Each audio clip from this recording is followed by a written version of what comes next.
Hello and welcome to this episode of Cooking Connected with Cooking Matters Minnesota and the University of Minnesota Extension. My name is Sajwa and I'm here today with my coworker, Jordan. Hi, everyone.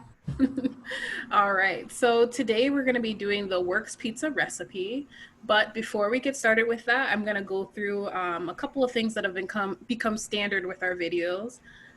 Normal Cooking Matters class is a 6-week nutrition-based cooking class, and we meet once a week for about 2 hours. And in these classes, we'll have an educator and then a culinary instructor. That'll be Jordan today. And we'll go through a nutrition lesson, we'll demo a recipe, and then work together to do that recipe together. So it's really great way to practice your cooking skills, learn some new food safety tips, and then also learn some nutrition. So last week, like last week, our goal is to learn a new recipe today. We're going to encourage healthful eating habits and healthful eating on a budget. And then we're also looking to connect with our community over a delicious meal. So I'm going to go ahead and I was going to pass it to Jordan, but I forgot our survey. You guys, every week we need this survey. We really appreciate all of you who've been submitting survey responses to us, as well as sending us lovely messages on Facebook, likes, comments. We appreciate all of that feedback that you guys give us. It's so helpful as we go through this new adventure of virtual teaching, but with you guys on our side, we can do it. So I will have the link for the survey in the description box of this video, as well as this survey code.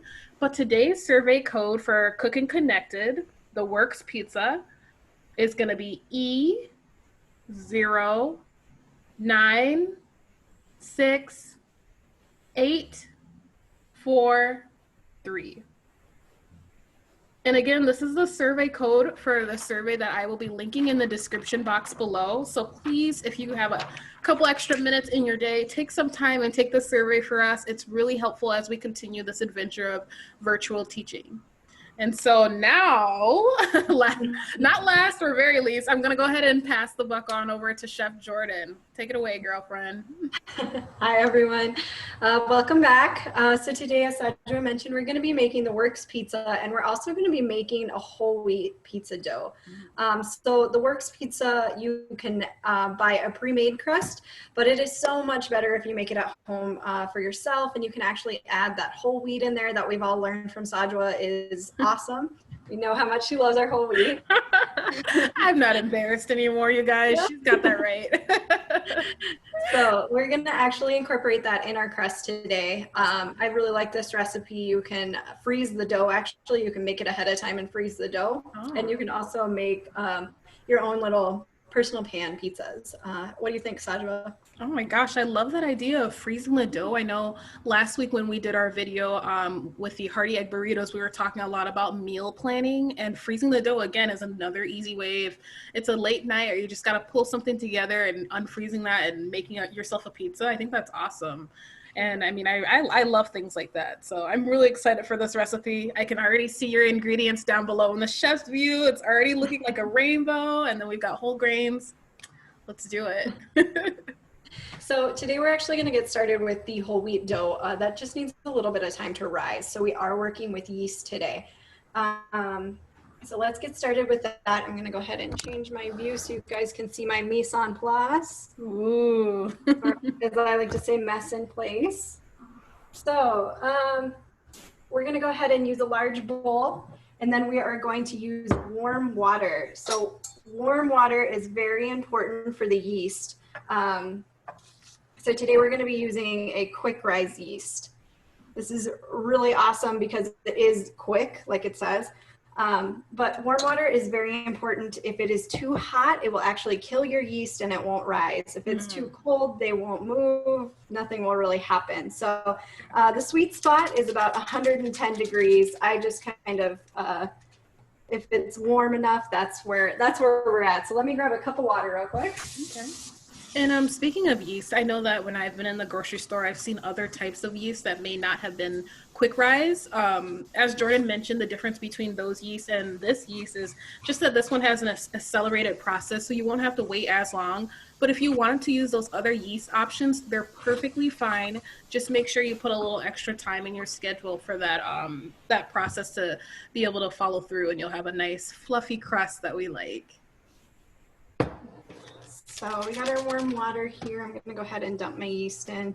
I like to mix the yeast into the warm water right away. Okay.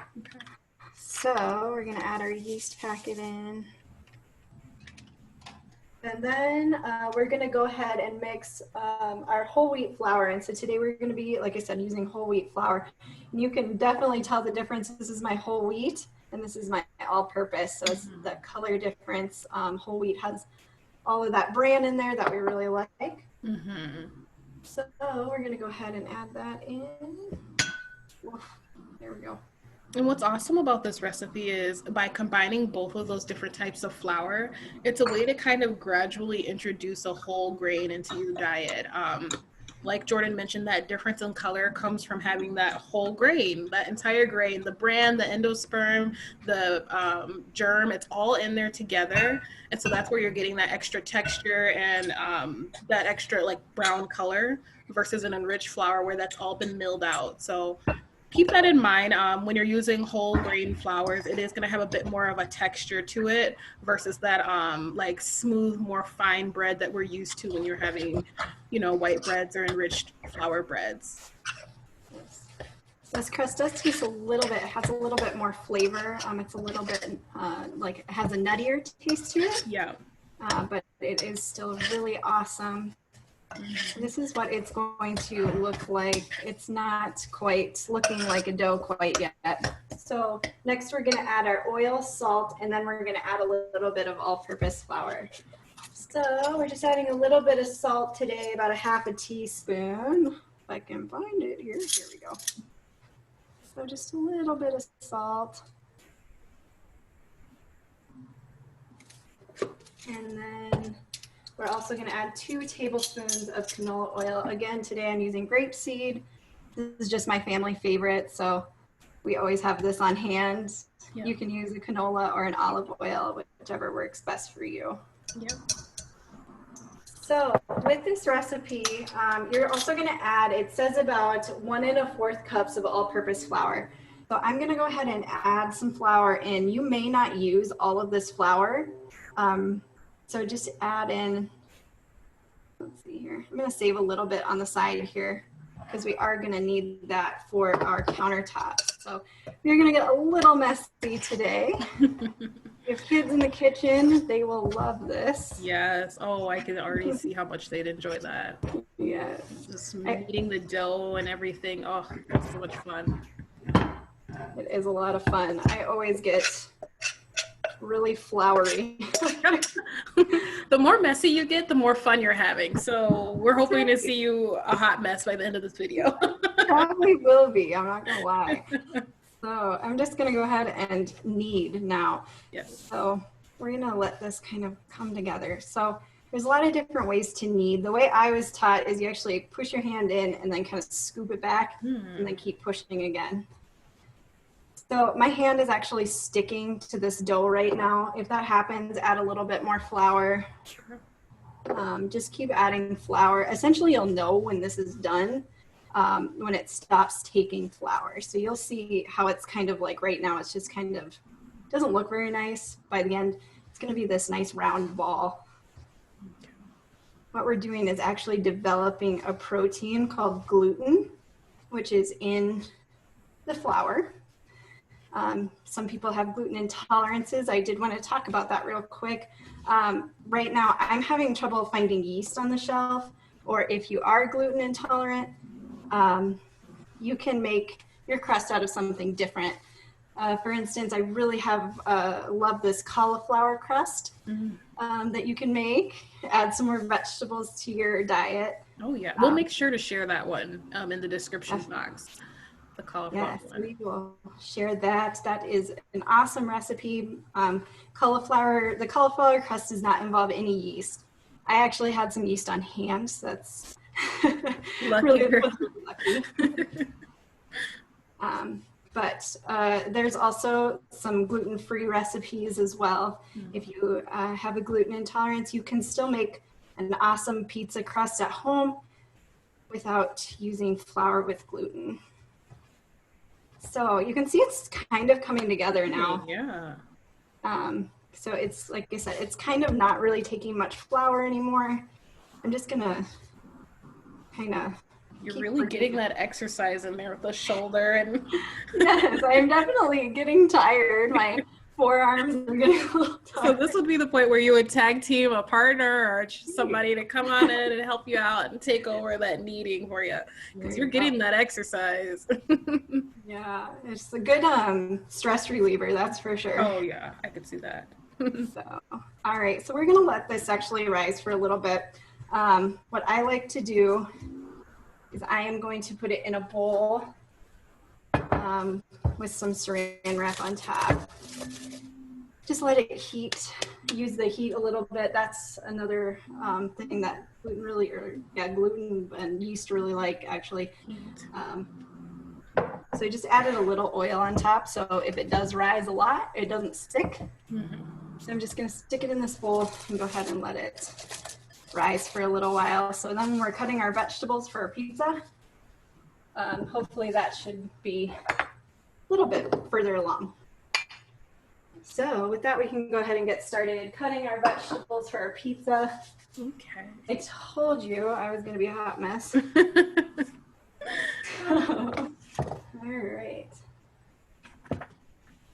All right. Well, while Jordan's cleaning up her space a little bit and getting set up to prep her veggies for the pizza, I'll just take a moment to talk a bit about my plate here. Hopefully you guys can see my plate diagram. There we are. There she is.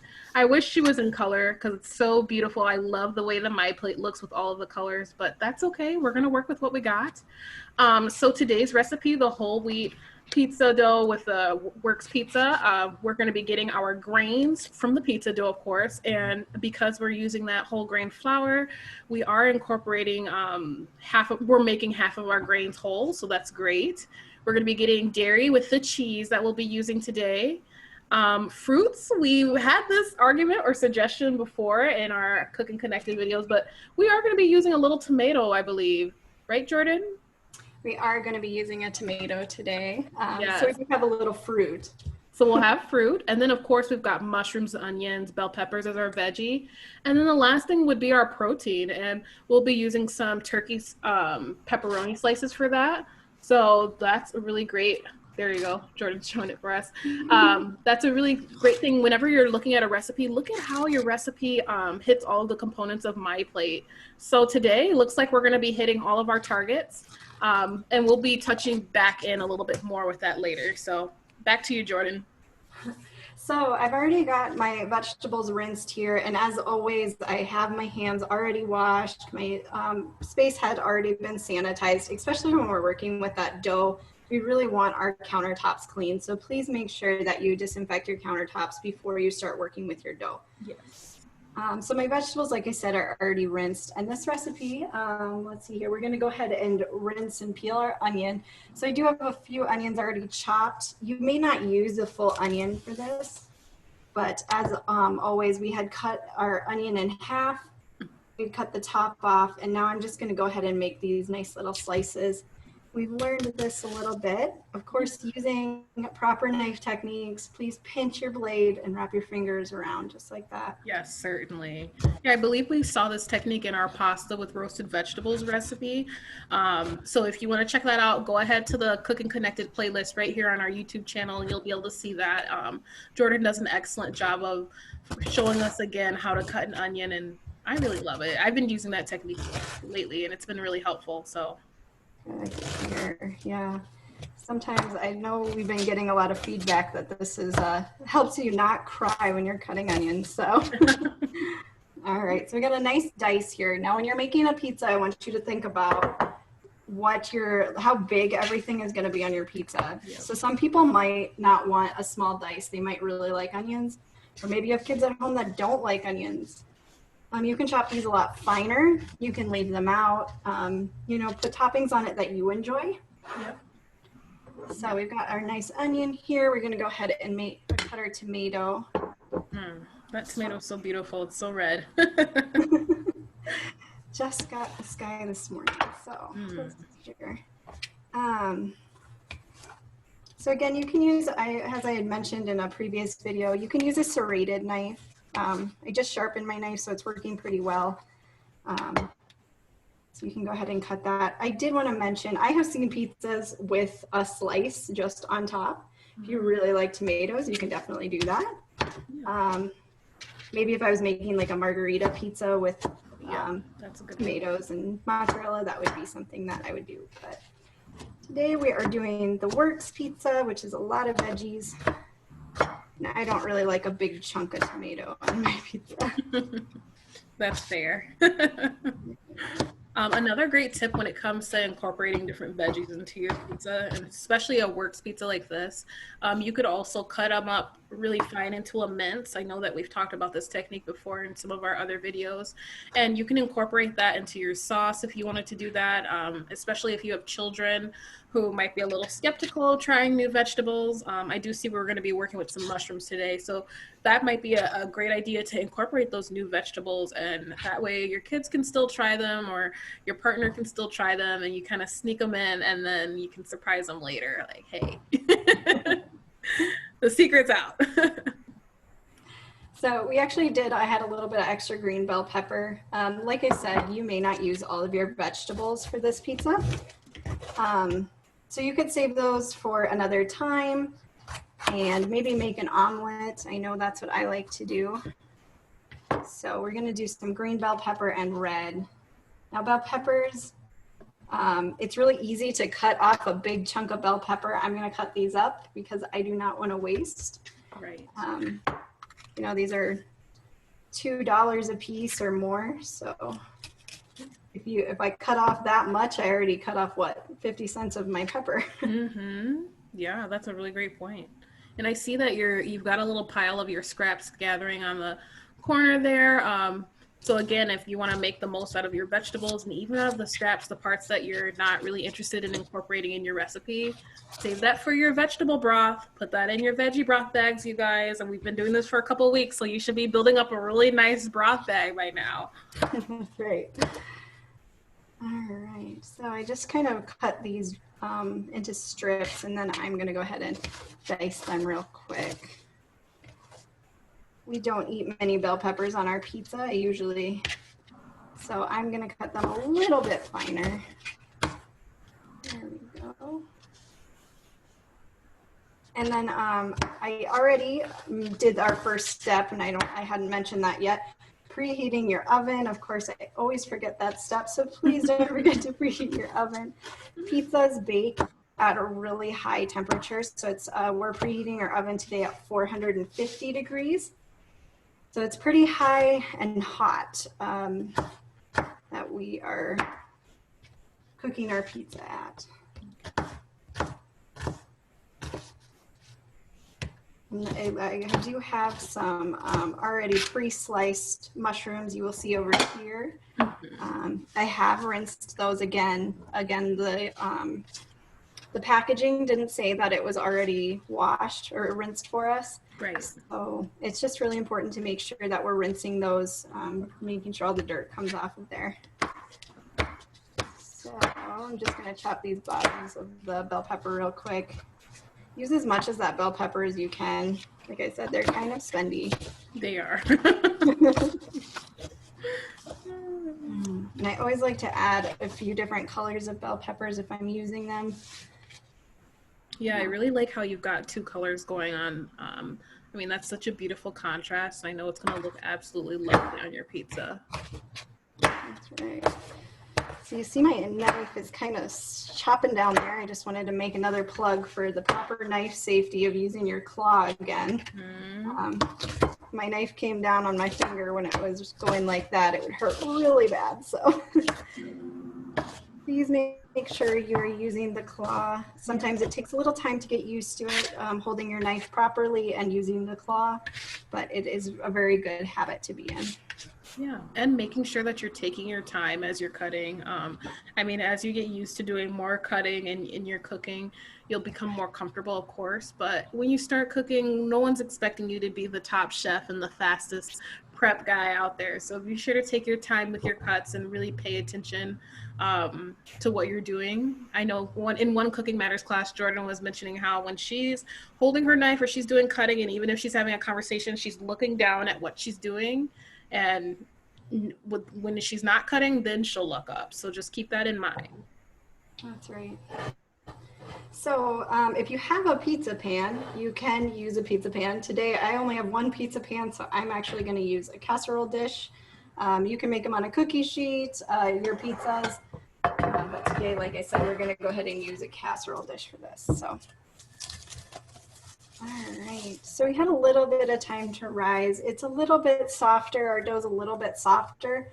The longer you let it sit, the easier it is it's gonna rise more, and it's also gonna be a lot easier to manipulate.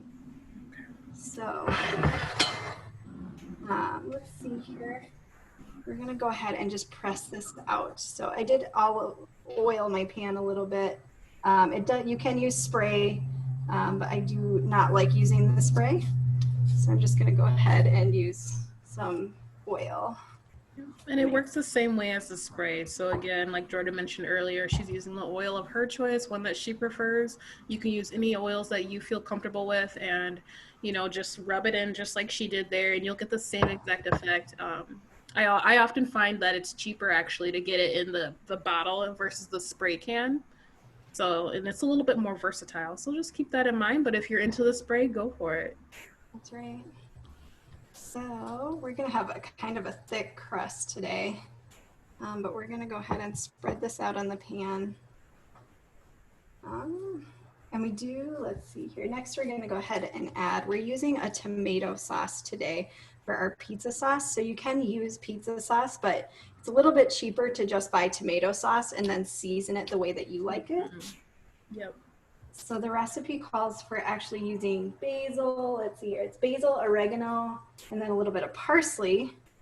I did not have those ingredients, so I'm actually using just an Italian seasoning today, which is a really nice seasoning because it's really versatile. So I just went ahead and added some Italian seasoning to my tomato sauce. So I did already add that in. And it looks like it's this beautiful pizza sauce right here. So hopefully if you can find a no salt added option, that is preferred. But if you can't, we can cut salt out other places as well. Now, I know this recipe, the actual written recipe, it does say that you should be sauteing your vegetables before putting it on your pizza. Yeah. Is that something you have to do, Jordan, when we're making a pizza? Thank you for mentioning that. You do not have to do that step. That step is just kind of to take a little bit of the moisture out of the vegetable. If you're working with a lot of really moist vegetables, for instance, tomatoes over here, if you want to add a lot of tomatoes on there, it might be a good idea. Or if you're noticing that your pizzas get a little soggy, again, it might be a good idea to do that. Today we're actually skipping that step. There's my oven. So right on cue. So it isn't really necessary. So if you're in a time crunch, just go ahead and skip that step. Just be aware that you might have a little bit of moisture from your vegetables coming out, or if you are using perhaps frozen vegetables, which is okay, you will get a lot more moisture coming out of there. Okay. So today we actually have pre-grated cheese. We were using just a nice mozzarella, a skim mozzarella. We're just gonna go ahead and place that on top and try to get into your corners here. Like I said, this recipe is really beautiful for making personal pan pizzas. I know that my husband and I don't always agree on toppings. So that's a good way. I really enjoy sauerkraut actually on top of my pizza. Wow. I've never heard of that one before. I have to try that now. What? It's really different, but I really, really like it. So we're just going to go ahead and just make sure it's nice and chewy. Again, if you are buying blocks of cheese, it can be the cheaper route because, again, if you're buying the grated cheese, you're paying for somebody else to do that grating for you. Right. So just make sure you're watching how much your cheeses cost. It may be cheaper to buy a block. So we got our cheese on. We're going to go ahead and add some vegetables. Now we have a lot of vegetables here. I would not suggest adding all of them because your pizza will get, one, kind of heavy, and two, a little soggy. They do get pretty soggy if you put too many vegetables on. So we're gonna go ahead and add a little bit of everything on there. But as you can see, I'll have a lot of leftover onion here. Yeah. And I mean, those leftovers can really be really handy in something like an omelet in the morning, or like last week's recipe, we did the hearty egg burritos. If you want to toss some of those in there and freeze them up for later during the week. I find that just having this prep work done beforehand, or when you're doing a big recipe like this, it's really helpful when you have some leftovers, actually, for those quick moments where you just need to throw something together. So Yeah. no problem there. Not gonna complain. Right. So add a little bit of tomato on there. Oh my gosh, that is so lovely. I'm just loving the colors, the reds, the greens, the whites from the cheese, the sauce. Oh, this is perfect. Beautiful. So I like to really arrange my pizzas, as you can see. Yeah, I love it. I mean, when your food looks good, that makes it taste even better, you know? The look of food is also just as important as the taste. So I like to eat things that look good. All right, and last but certainly not least, we're going to go ahead and add our turkey pepperoni as we saw earlier. Yeah. Yeah. Sajida, could you tell us why turkey pepperonis? Did you mention why it's better?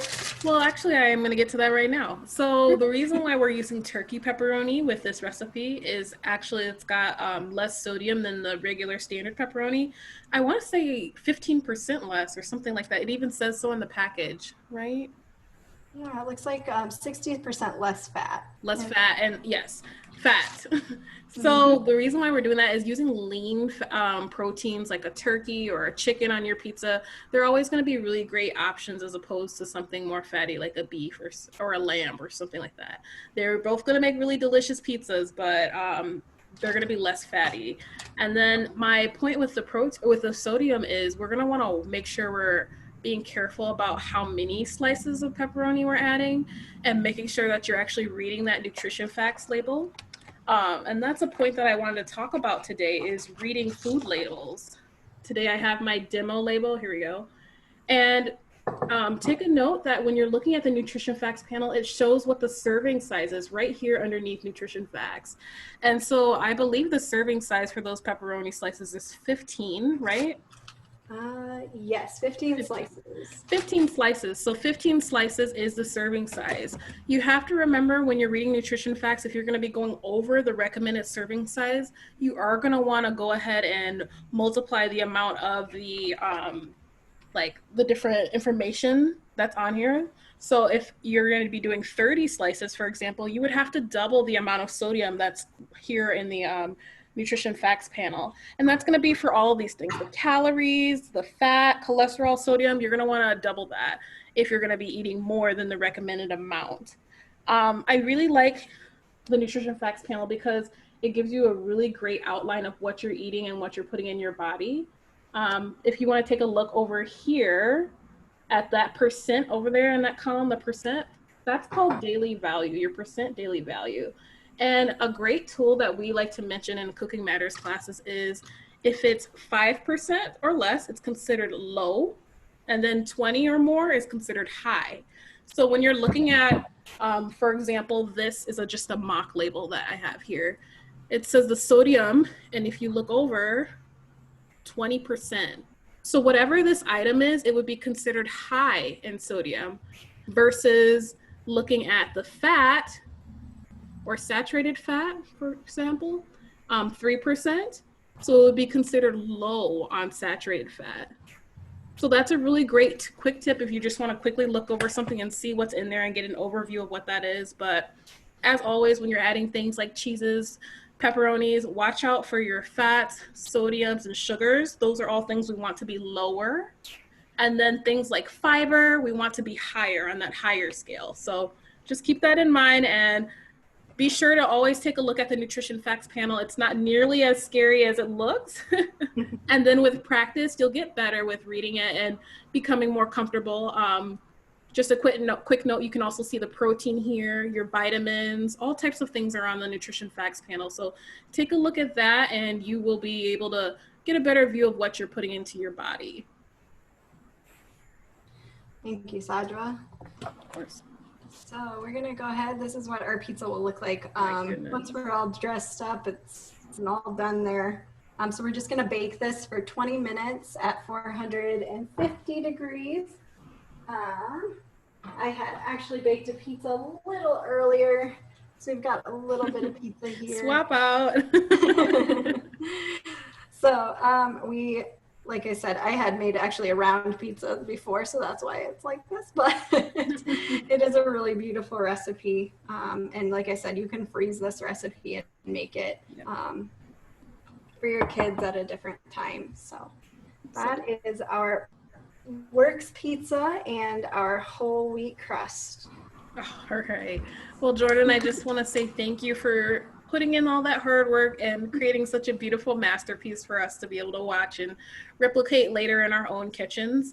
And then I want to also thank all of you guys who tuned into this episode of Cooking Connected, where we're doing the Works pizza.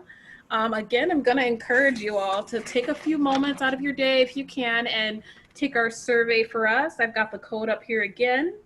That's going to be E096843. And that's for today's episode of Cooking Connected. And you guys feel free to comment below or send us a message on Facebook if you have any suggestions for a recipe next week. We really love taking your suggestions and going with that because we want to provide you guys with the content you want to see. So be sure to tune in to next week's episode of Cooking Connected again. We're going to be doing Thursday at 2 o'clock. And we really thank you guys. And that'll be it. Thanks, guys. Okay. Bye, everyone. Bye, everyone. Thank you again.